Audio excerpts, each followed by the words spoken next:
दुनिया में सबसे अधिक आध्यात्मिक और दार्शनिक ग्रंथ गीता के श्लोक समुंदर से हमने टॉप 10 श्लोक चयनित किए हैं। आप उन्हें सुनकर या पढ़कर कृष्ण को और अधिक ढंग से समझ सकेंगे। कर्मण्येवाधिकारस्ते मा फलेषु कदाचन मां कर्म फल हेतुर्भूर्मा ते संगोस्त्व कर्मणि। अर्थ, कर्म पर ही तुम्हारा अधिकार है, कर्म के फलों में कभी नहीं, इसलिए कर्म को फल के लिए मत करो। कर्तव्य कर्म करने में ही तेरा अधिकार है, फलों में कभी नहीं। अतः तू कर्मफल का हेतु भी मत बन और तेरी अकर्मण्यता में भी आसक्ति न हो।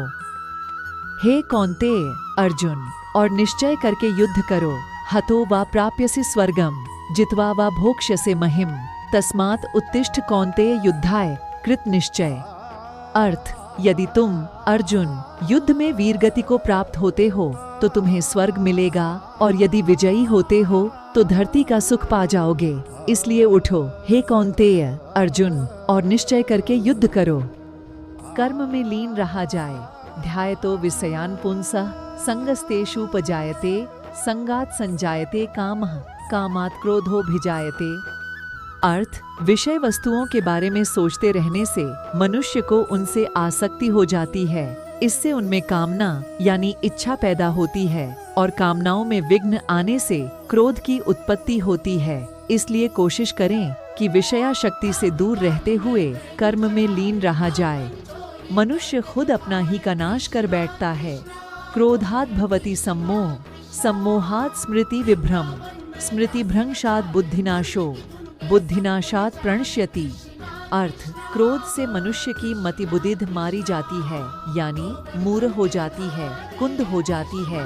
इससे स्मृति भ्रमित हो जाती है। स्मृति भ्रम हो जाने से मनुष्य की बुद्धि नष्ट हो जाती है, और बुद्धि का नाश हो जाने पर मनुष्य खुद अपना ही का नाश कर बैठता है। मानव उसी का अनुसरण करने लग जाते हैं। यद्यदाचरति श्रेष्ठस्तत्तदेवेतरो जन स यत् प्रमाणम कृते लोकस्तदनुवर्तते। अर्थ, श्रेष्ठ पुरुष जो आचरण यानी जो काम करते हैं, दूसरे मनुष्य आम इंसान भी वैसा ही आचरण वैसा ही काम करते हैं। श्रेष्ठ पुरुष जो प्रमाण या उदाहरण प्रस्तुत करते हैं, समस्त मानव समुदाय उसी का अनुसरण करने लग जाते हैं। आत्मा को न शस्त्र काट सकते हैं, नैनम छिद्रन्ति शस्त्राणि नैनम दहति पावक, न चैनम क्लेदयन्त्यापो न शोषयति मारुत। अर्थ, आत्मा को न शस्त्र काट सकते हैं, न आग उसे जला सकती है, न पानी उसे भिगो सकता है, न हवा उसे सुखा सकती है। यहाँ श्री कृष्ण ने आत्मा के अजर अमर और शाश्वत होने की बात की है। यदा यदा हि धर्मस्य ग्लानिर्भवति भारत अभ्युत्थानमधर्मस्य तदात्मानं सृजाम्यहम्।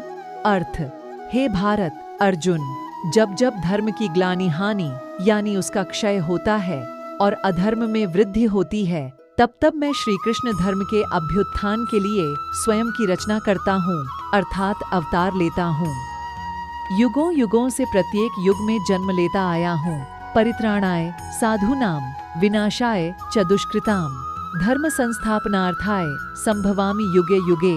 अर्थ, सीधे साधे सरल पुरुषों के कल्याण के लिए और दुष्कर्मियों के विनाश के लिए, धर्म की स्थापना के लिए मैं श्री कृष्ण युगों युगों से प्रत्येक युग में जन्म लेता आया हूँ। अपनी इंद्रियों पर संयम रखने वाले मनुष्य श्रद्धावान लभते ज्ञानम तत्पर संयतेन्द्रिय ज्ञानम लब्ध्वा पराम शांतिम चिरेणाधिगच्छति।